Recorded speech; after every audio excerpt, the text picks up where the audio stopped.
So నాకు తెలిసినంత వరకు ఈ ఇన్ఫర్మేషన్ మీకు ఎవరు చెప్పుండ్రు. I'm sure about that. So ఈ కీ పాయింట్స్ ని మీరు నోట్ చేసుకోండి. నోట్ చేసుకున్నదాన్ని ఒకసారి చూడండి. ట్రైనింగ్ ప్రోగ్రామ్ ఎంత పర్ఫెక్ట్ గా ఉందో, ఎంత బ్యాలెన్స్ గా ఉందో మీరే కామెంట్ చేస్తారు. సో వీక్ లో 3 alternative days strength and hypertrophy చేయండి, అంటే మజిల్ బిల్డింగ్ వర్కౌట్స్. ఈ 3 డేస్ లో అన్ని మజిల్స్ కవర్ అయిపోయేలా చూసుకోండి. Next one stretching. వీక్ లో 1 డే డెడికేటెడ్ గా స్ట్రెచింగ్ ఎక్సర్సైజ్ చేయండి.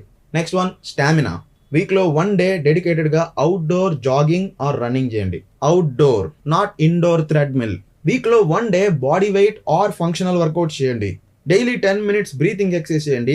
10 మినిట్స్ మెడిటేషన్ చేయండి. మీ తొలగా real fitness training programme completed. So ఈ ట్రైనింగ్ ప్రోగ్రామ్ లో ఉన్న బ్యూటీ ఏంటి తెలుసా? ప్రతి ఒక్కటి ఇంకో దానికి అసోసియేటివ్ గా ఉంటాయి. ఫర్ ఎగ్జాంపుల్, బ్రీతింగ్ ఎక్సర్సైజ్ చేయడం వల్ల మజిల్ రికవరీ అవుతుంది. స్ట్రెచింగ్ ఎక్సర్సైజ్ చేయడం వల్ల బ్లడ్ సర్క్యులేషన్ ఇంప్రూవ్ అవుతుంది. బాడీ అంతా ఫ్లెక్సిబుల్ గా ఉంటుంది.